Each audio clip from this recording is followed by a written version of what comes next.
This isn't appearing by accident. If you ignore this moment, you'll repeat the same cycle again.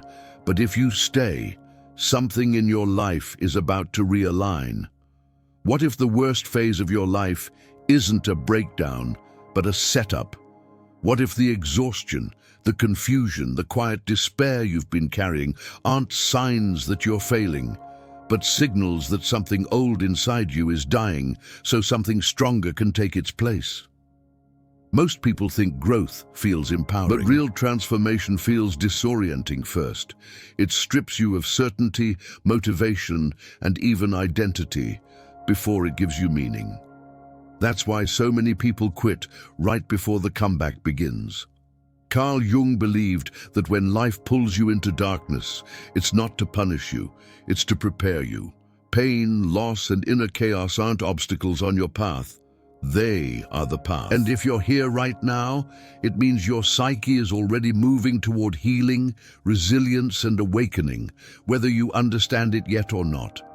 In this video, you're going to discover why your suffering has intelligence, how your shadow holds the power you've been chasing, and why this moment, right now, is the threshold to the most meaningful comeback of your life.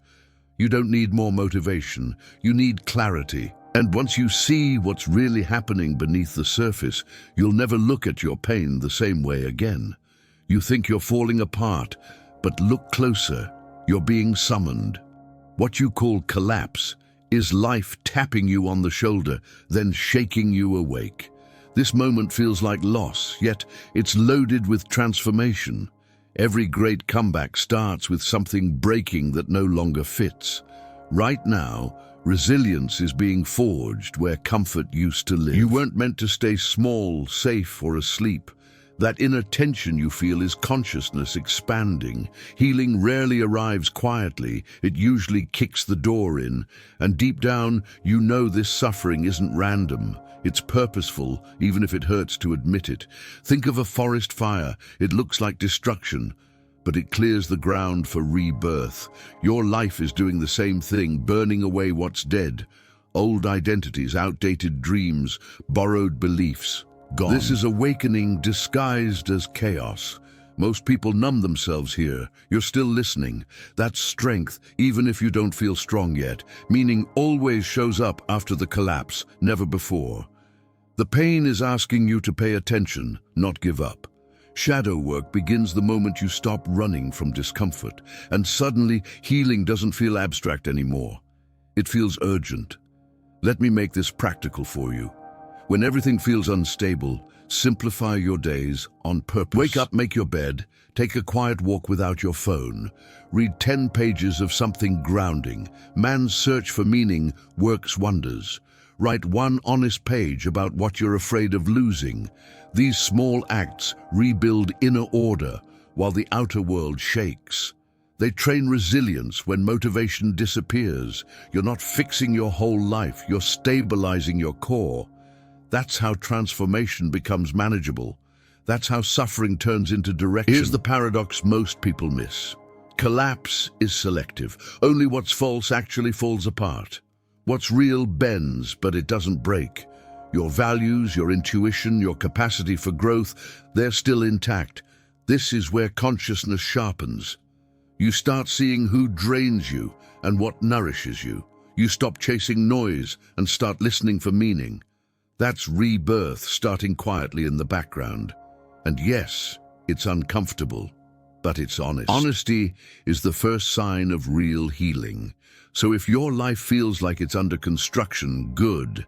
That means the old blueprint was limiting your expansion. This phase isn't asking for blind optimism, it's asking for presence. Stay with the discomfort just a little longer. Notice what's falling away without trying to save it. What remains will surprise you, because on the other side of collapse, something waits, something powerful, unfinished, and very much alive. And soon, you'll realize the darkness wasn't the enemy at all.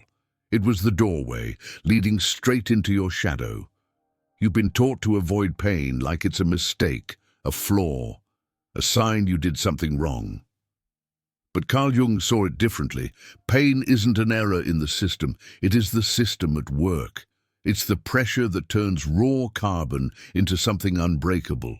Right now, suffering feels personal, but it's actually universal. Everyone who's ever grown has passed through this fire. The difference is that most people run from it while you're still standing here. Pain doesn't show up to punish you. It shows up to initiate you. It strips away illusions, shortcuts, and false confidence. What remains is resilience, earned the hard way. And oddly enough, that's where healing truly begins. Think of pain like a strict teacher who doesn't care about your comfort. It won't flatter you or lower the standards. It demands attention, honesty, and presence. When life hurts, it's usually pointing at something misaligned. A job that drains your soul, a relationship that shrinks your identity, a lifestyle that looks good but feels empty. Pain is the signal flare of consciousness saying, "Look here." Ignore it, and it grows louder. Listen, and it becomes guidance. Here's where transformation gets real. Instead of asking, "How do I make this stop?" try asking, "What is this shaping?" That shift alone changes everything. Pain refines perception. You start seeing patterns you once ignored. You notice how certain habits increase suffering while others soften it. For example, constant scrolling feeds anxiety, while quiet reading restores meaning. Books like Man and His Symbols don't distract you, they orient you. A short daily walk calms the nervous system more than motivation ever could. These aren't cures, they're alchemical tools. They help you cooperate with the process instead of fighting it. You believe that what you resist persists. That's especially true with emotional pain. When you suppress grief, it leaks into anger. When you ignore fear, it disguises itself as control. Pain wants integration, not denial. This is shadow territory, the part of you that holds rejected emotions and untapped energy. Facing it doesn't make life heavier, it makes it clearer. Clarity reduces suffering faster than positivity ever will. And suddenly, the pain starts to feel purposeful. That's when resilience turns into quiet confidence. So no, pain isn't your enemy, it's your refiner. It burns off what's superficial and exposes what's essential. You don't have to like it to learn from it. You just have to stay present long enough to hear the message. Because once the lesson lands, the intensity shifts, not instantly but noticeably, and in that shift, something deeper stirs. A sense that the darkness itself has layers, that not all shadows are the same, and some of them are asking to be faced directly. There comes a season when nothing makes sense anymore. The things that used to motivate you feel hollow. The goals you chased don't pull you forward like they used to. This is the moment most people panic and call it failure. Carl Jung called it something else entirely, a necessary passage. The dark night isn't where you end, it's where the old self expires. It feels like standing in a hallway with no doors labeled. Uncomfortable, silent, and deeply unsettling. But here's the truth nobody tells you. This confusion is intelligent. It's consciousness reorganizing itself. Think of it like your inner compass recalibrating. For a while it spins wildly, pointing nowhere. That doesn't mean it's broken, it means the magnetic field changed. Your values are shifting whether you like it or not. What once felt meaningful no longer fits your nervous system. That loss of meaning hurts more than physical pain. But meaning can't be inherited, it must be rebuilt. This is the cost of awakening. The dark night strips borrowed beliefs from your psyche. Only what's authentic survives the process. Here's how this shows up in real life. You wake up tired even after sleeping. You feel detached in conversations you once enjoyed. You crave solitude, but fear it at the same time. This isn't depression, it's transition. Jung believed the psyche withdraws energy before transformation. Like winter pulling life underground. Nothing looks alive on the surface, yet roots are growing. Your job right now isn't to force clarity, it's to protect your energy while clarity forms. Practically speaking, this is a season for fewer inputs and deeper reflection. Reduce noise, less news, fewer opinions, minimal scrolling. Replace it with grounding rituals, journaling at night, slow mornings, quiet reading. Books like Man's Search for Meaning or The Alchemist help here. Not because they give answers, but because they normalize uncertainty. They remind you that not knowing is part of becoming. Take walks without headphones. Let your thoughts finish themselves. The unconscious speaks softly. It won't compete with chaos. This is how healing sneaks in. What makes this phase dangerous isn't the darkness. It's misinterpretation. If you think the dark night is a dead end, you'll try to escape it. Numbing, distracting, or self-sabotaging. But if you recognize it as a threshold, you'll endure it wisely. You'll stop demanding instant relief and start observing patterns. You'll notice which fears are dissolving and which remain. That distinction matters, because the fears that remain are guarding something valuable, something unfinished. And as the darkness deepens, another figure begins to appear quietly, your shadow. At some point, you realize the darkness isn't outside anymore. It's personal. It shows up in reactions you don't like, thoughts you hide, impulses you judge. This is where most people retreat, pretending to be positive and healed. But Carl Jung warned that whatever you deny within yourself doesn't disappear. It waits, it influences, it runs the show from the background. Your shadow isn't evil, it's exiled energy. It's the parts of you that learned early on they weren't welcome. Anger that became silence, desire that became guilt, confidence that became people-pleasing. Think of the shadow like a locked basement in your own house. You avoid it, yet it holds the power supply. Every time you feel drained, reactive, or stuck, it's because energy is trapped there. Integration isn't about acting out your shadow, it's about understanding it. When you face it consciously, it stops hijacking you unconsciously. That's real resilience. That's psychological healing, not surface-level motivation. You don't become darker by looking at your shadow. You become more whole. Wholeness is what creates inner peace. Here's how shadow work looks in everyday life. Notice what triggers you disproportionately. The person who irritates you instantly is holding up a mirror. Ask yourself, what part of me lives there too? If arrogance enrages you, where did you suppress your own confidence? If laziness disgusts you, where are you exhausted but unforgiving with yourself? Write these reflections down. No filters, no judgment. Journaling isn't about sounding wise, it's about being honest. Honesty is the doorway to awakening. That's where transformation actually starts. You'll also notice something surprising. As you integrate your shadow, your energy returns. You speak more clearly. You set boundaries without guilt. You stop needing external validation to feel solid. This isn't becoming harsh, it's becoming grounded. People feel it when you're integrated. There's a calm authority that emerges naturally. That's consciousness maturing.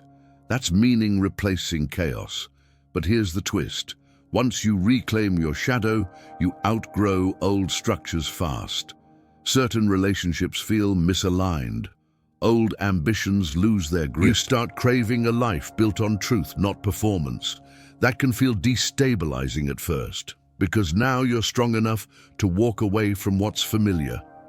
Strong enough to choose depth over approval. And that choice leads you into a different kind of breaking. A necessary one, the kind that prepares you for rebuilding on purpose. There's a painful truth most people never face. Not everything in your life was meant to survive your growth. Some dreams were built on who you used to be, not who you're becoming. So when things started falling apart, it wasn't betrayal. It was alignment. You didn't break because you were weak.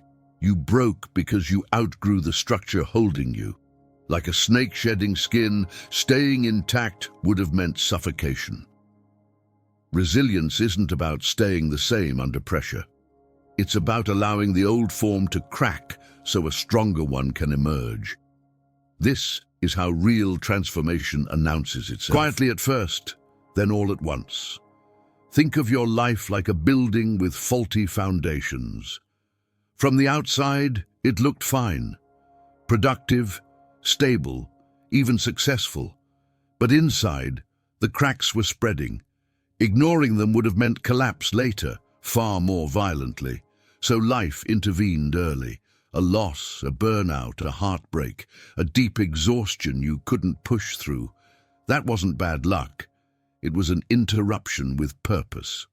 Breaking was the most merciful thing that could have happened. Because now you get to rebuild consciously, with meaning instead of momentum. Here's where people get stuck. They try to return to who they were before the break. Same habits, same pace, same expectations. But that version of you is gone. And that's a gift. Instead, ask yourself practical questions. What drains my energy consistently? What gives me a quiet sense of inner peace afterward? Track this for a week. Write it down. No overthinking. Awareness alone begins healing. This is consciousness turning experience into wisdom. When you rebuild after breaking, simplicity becomes your ally. You don't need 10 goals. You need one clear direction. Start small. Fix your sleep. Clean your space. Keep promises to yourself. Read something grounding like Man's Search for Meaning again, slowly this time. Not to feel inspired, but to remember that suffering without meaning is what destroys people. Suffering with meaning creates resilience. Every small, disciplined action becomes a brick in the new foundation. This isn't flashy growth, it's sustainable rebirth. And it feels different, calmer, deeper, real. What changes most after the break is your relationship with effort. You stop forcing outcomes and start listening for alignment. You notice when pushing harder actually creates more resistance. This is where awakening matures. You're no longer proving, you're choosing. Choosing what's worth your energy, your time, your presence. That discernment is power. And once you taste it, you can't unsee it. Because now, the question isn't whether you'll rise. It's what kind of life you'll build when you do. Most people treat suffering like background noise, something to drown out and ignore. But Carl Jung understood that suffering speaks in symbols, sensations, and patterns. It's the unconscious knocking, not to scare you, but to be heard. Anxiety, restlessness, emptiness. These aren't random malfunctions. They're messages encoded in discomfort. When the soul is ignored, it doesn't whisper, it aches. And the longer you postpone listening, the louder it becomes. This isn't cruelty, it's intelligence. Your psyche is always trying to restore balance. Suffering is its most urgent language. Think about how the body signals danger with pain. Touch a hot stove, and pain teaches faster than logic ever could. Emotional suffering works the same way. It highlights boundaries you've crossed internally. Staying where you don't belong, saying yes when your nervous system screams no. Living according to expectations that contradict your truth. The unconscious keeps score. And when the imbalance grows, it sends signals. That's awakening beginning beneath the surface. Here's how you can start translating those signals. When discomfort shows up, pause instead of reacting. Ask, what just happened right before I felt this? Was it a conversation, a thought, a memory, a choice? Patterns emerge quickly when you pay attention. For example, notice how certain people leave you exhausted, or how scrolling late at night amplifies anxiety the next morning. This isn't about blame, it's about awareness. Awareness turns suffering into information. Information leads to healing. Jung believed that meaning is the antidote to suffering, not happiness, not distraction. Meaning comes from understanding what the pain is shaping you into. That's why journaling works. It slows experience down long enough to be decoded. Each night, write one sentence. Today, my suffering tried to tell me. No pressure to sound profound. Over time, clarity accumulates quietly. You'll start seeing themes repeat. Those themes are pointing toward alignment. That's consciousness reorganizing itself in real time. Once you understand the language, suffering loses its terror. It no longer feels like an attack, it feels like guidance. You stop fighting every uncomfortable emotion. You start asking better questions instead. This shift alone increases resilience dramatically, because now pain has a place. It belongs to the process of transformation. And as you listen more carefully, something else changes. The signals become subtler, which means you're getting closer to balance and closer to rebirth. There's a quiet moment, almost invisible, when suffering starts to loosen its grip. It's not when the pain disappears. It's when you stop fighting reality as it is. Resistance drains more energy than the problem itself. You've felt it, the exhaustion that comes from arguing with what already happened. Rebirth begins when you redirect that energy inward. Acceptance isn't weakness, it's precision. It's choosing where your strength actually matters. The moment you stop wrestling the present, something softens. And in that softness, healing finally gets room to breathe. Think of resistance like swimming against a strong current. You can fight it for hours and barely move, or you can turn your body, float for a moment, and regain control. Life's pressure works the same way. When you stop insisting that things should be different, clarity returns. Your nervous system calms. Your thoughts slow down. You start seeing options you were too tense to notice before. This is not giving up, it's recalibrating. This is resilience becoming intelligent. Here's how this looks in practice. Instead of forcing productivity on a bad day, you adjust the pace. You protect your energy instead of spending it recklessly. You sleep earlier, eat simpler, say no without explanations. You focus on what's within reach today, not fixing your entire future. Even 5 minutes of stillness matters more than empty motivation. Breathing deeply before reacting rewires your response to stress. Acceptance shows up in these small choices, and these choices compound quietly.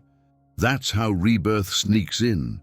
When resistance drops, emotions start moving again. Grief flows instead of stagnating. Anger informs instead of exploding. Fear sharpens awareness instead of paralyzing you.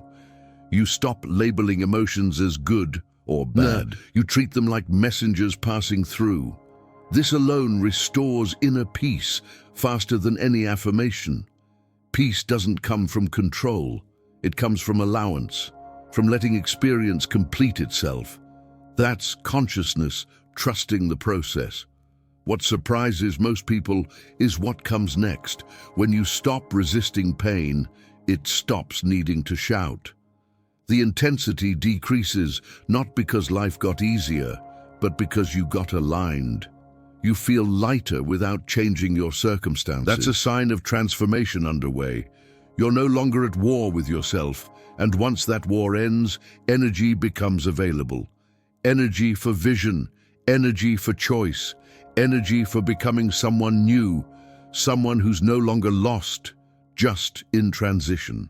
That feeling you keep calling lost isn't confusion, it's transition. You're standing in the space where the old identity no longer works, and the new one isn't fully formed yet. That in-between space feels empty, but it's actually fertile. Most people rush through it because uncertainty makes them nervous, but this pause is sacred. It's where meaning gets rewritten instead of inherited. You're not failing at life, you're renegotiating who you are. And yes, that can feel disorienting, because certainty belonged to the old self. Growth belongs to the one being shaped now. Think of it like changing lanes in heavy fog. You can't see far ahead, so you slow down. That doesn't mean you're off course. It means you're being careful with your future. The old self was built on survival, adaptation, approval. The new self wants coherence, depth, inner peace. Those two can't coexist for long, so the psyche creates a pause, a holding pattern. This is consciousness asking you to stop performing and start listening. Stillness isn't stagnation, it's recalibration. In everyday life, this phase shows up subtly. You question goals that once felt non-negotiable. You lose interest in conversations that revolve around status or noise. You crave solitude, but not isolation. You want fewer people, deeper connections. That's not withdrawal. It's refinement. Use this time wisely. Clean your physical space. Order helps the mind settle. Limit commitments that feel heavy afterward. And read slowly. Books like The Alchemist or reflective journals, not fast content. Here's the key mistake to avoid: labeling this phase as a problem. The moment you say something is wrong with me, you add unnecessary suffering. Instead, say something is changing in me. Language matters. It shapes experience. When you honor the transition, anxiety eases. You stop demanding instant answers from yourself. You allow curiosity to replace panic. Curiosity opens doors panic can't see. That's resilience evolving into wisdom. That's healing becoming natural. Eventually, small signals start appearing. New interests, clearer boundaries. A subtle pull toward a different kind of life. Nothing dramatic, just quieter, truer. That's how rebirth announces itself. Not with fireworks, but with alignment. You begin sensing what fits again. And as that sense strengthens, another force becomes essential. Not motivation, meaning, the kind that can carry you forward when comfort no longer can. Motivation is loud, flashy, and unreliable. It shows up when life is easy and disappears the moment things get heavy. Meaning, on the other hand, is quiet and unshakable. Carl Jung understood that when a person knows why they're suffering, they can endure almost anything. That's why motivation fails during deep transformation, but meaning doesn't. Motivation depends on mood, meaning depends on direction. And right now, what you need isn't another burst of energy. You need a reason that survives exhaustion. That's where real resilience comes from. Think of motivation like caffeine. It gives you a quick boost, then leaves you more depleted later. Meaning is like nutrition. It builds strength slowly but permanently. When your actions are connected to meaning, effort feels lighter. You don't need to hype yourself up. You simply move because it makes sense. This is why people burn out chasing goals that look impressive but feel empty. There's motion without purpose, noise without direction. Meaning reorganizes that chaos into something livable, something sustainable. Here's how you begin uncovering meaning in practical terms. Ask yourself one simple question at the end of each day. What was worth my energy today? Not what impressed others, what grounded you. Was it a focused hour of work? An honest conversation? Time spent learning something that expanded your consciousness? Track this for a week. Patterns will emerge naturally. Meaning always leaves a trace of inner peace behind it. That's how you recognize it. Jung believed that meaning is created, not discovered ready-made. You build it through responsibility, not pleasure. Responsibility to your values, to your growth, to becoming someone you respect when no one is watching. This could look like committing to a craft, reading 10 pages a day of something challenging, keeping your word to yourself in small things. These actions don't excite you at first, but they stabilize you. Stability is fertile ground for awakening. Once meaning takes root, something remarkable happens. You stop asking, how do I feel about doing this? And start asking, is this aligned with who I'm becoming? That shift changes everything. Discipline stops feeling like punishment. Sacrifice feels intentional instead of forced. You move forward even on low-energy days because meaning carries you when motivation can't. And as this inner structure solidifies, another realization surfaces quietly. Inner peace isn't the reward at the end. It's the byproduct of living in alignment with purpose. There's a reason this moment feels different from every setback before it. You're not just recovering, you're reorganizing your entire inner world.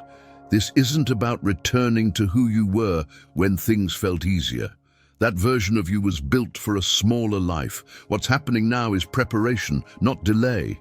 A comeback doesn't start with applause, it starts with clarity, and clarity often arrives disguised as exhaustion. You're tired because you've been carrying versions of yourself that no longer fit.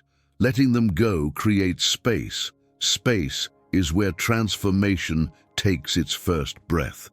Think of a comeback like rebuilding after an earthquake. You don't rush to decorate, you secure the foundation. You check what's structurally sound and what has to go.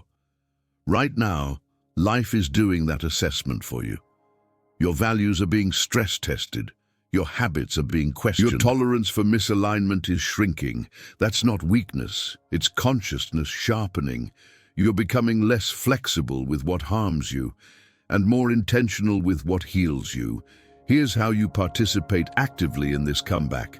Start choosing alignment over intensity. You don't need extreme discipline. You need consistency. Pick one daily practice that grounds you. Morning silence, evening journaling, slow reading. Protect your sleep like it's sacred, because it is. Reduce exposure to people and content that fragment your attention. Your nervous system is rebuilding trust with life. Overstimulating it now delays healing. Calm routines restore inner peace faster than motivation ever could. This is how resilience becomes embodied, not theoretical. What changes most during a real comeback is your relationship with yourself. You stop abandoning yourself for approval. You stop negotiating with what you know is true. There's a quiet authority that begins to form, not arrogance, self-respect. You make decisions more slowly, but with more conviction. You no longer need chaos to feel alive. Presence becomes enough. That's awakening, stabilizing. That's growth becoming permanent. And here's the part most people miss. A comeback isn't loud at first. It's subtle. It shows up as peace instead of urgency, as direction instead of pressure. You won't announce it, you'll live it. And one day you'll look back and realize the darkest season was also the most precise. Everything that fell away made room for what mattered. This isn't the end of your struggle. It's the end of being lost in it. What comes next isn't a miracle. It's a life built with meaning, on purpose, from the inside out. You've seen what most people never stop long enough to understand. Your suffering isn't random. Your confusion isn't weakness. It's intelligence pushing you toward alignment, meaning, and rebirth. But insight alone doesn't change a life. Application does.